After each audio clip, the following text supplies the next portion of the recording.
So magandang araw kabola. Sa video na ito kabola, madami tayong pag-uusapan. Of course, pag-uusapan natin yung naganap po na trade between Magnolia at Terra Firma kabola. And of course, ito nga pong rumor regarding Northport, Batang Pier and a lot of things around the league. So mga hindi pa nakasubscribe, pakipindot naman po yung subscription button. So let's start po siguro dito kabola sa mainit-init na rumor. Yes, Justin Brownlee kabola is being eyed by the Meralco Bolts daw kabola to become their import dito po sa paparating na EASL tournament kabola. First, is this a smart move by the Meralco Bolts? Yes, this is a smart move by the Meralco Bolts kabola. Brownlee, alam naman natin kung gaano katikas yan, especially in the play in International League kabola. Hindi sila mapapahiya dito kay Brownlee. The quality will surely be there. Other than that kabola, Brownlee will surely bring the eyeballs kabola. Remember, Ginebra has never played in EASL.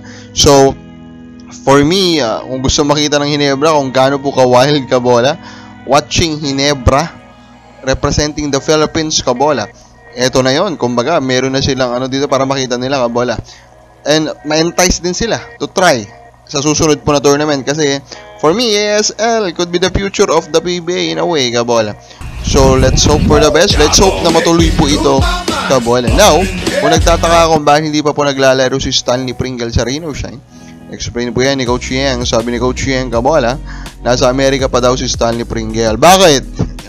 Kasi hinihintay lang naman daw niya naman na umanak po kabola yung kanya pong asawa. Then saka po sila pupunta po dito sa Pilipinas. So mga sa fans ng Rain or Shine dyan, huwag kayo mag-alala, darating si Stanley Pringle. Then sa Ginebra ulit, Isaac vows to repay Ginebra Faith. So binigyan nga po ng 1-year extension kabola ito pong si Isaac Go. Kaya naman gusto niya talagang suklian kabola, di ba? Nabigyan siya ng extension kahit pa 7 games lang yung nalaro niya, na injured na siya. At alam naman natin, injury prone to kabola.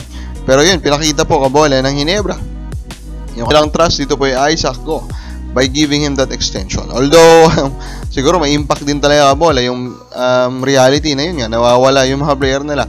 Kumbaga, farm team na ng mga International League kabola. So, talagang gagawin nila lahat para wala na pong sumunod sa yapak po ng isang Jamie Malonzo.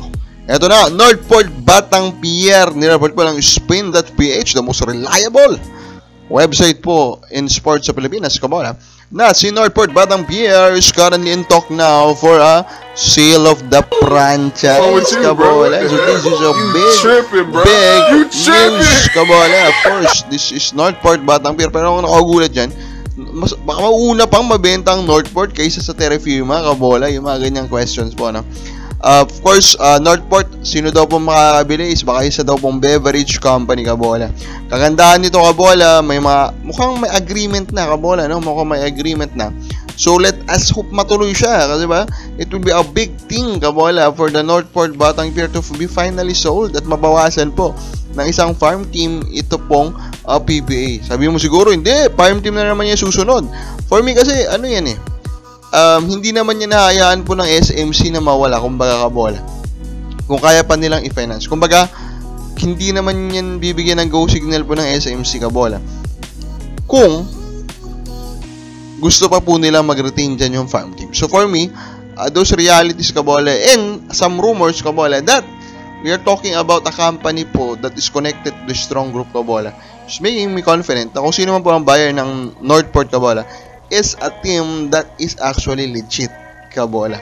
And let's hope for that para mga dalawa na lang po yung farm team na iiwan dito po sa PBA. Naganap na po ang trade ng Magnolia at Terra Firma kabola. Javi Gomez Deliano rights kabola napunta na po sa Magnolia in exchange for Jerick Hanmisi in second round pick. When I first heard it, I thought Ginebra, no? Pero Magnolia pala, yung mas batang Hanmisi pala yung makukuha po ng Terra Firma.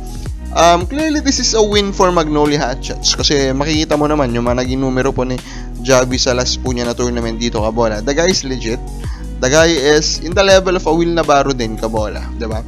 Kahit pa ano pang sabihin nyo dyan kabola, yung pinakita niya dun sa breakout season nila na Terra Firma noon kabola, this guy is legit, well-rounded player. Kung baka magiging ito na yung papalit ka sa isang Navarro kabola. Pero hindi na naman putyo-putyo si Hanmisi kabola, no? Si Hanmisi, ang biggest selling point talaga nito is his very long range kabola 3-point shooting or outside shooting Kabola. With that long range Kabola, it speaks a lot about the potential of Hanmisi. So, may chance pa rin po na kumbaga, sure win po dito ang Magnolia, pero may chance pa rin naman na may lapit po a few years after ng terra firma kung talaga mag-breakout po si Hanmisi. O mga boss, breakin mo! Kaya bang mag-breakout ni Hanmisi? Comment na po sa baba.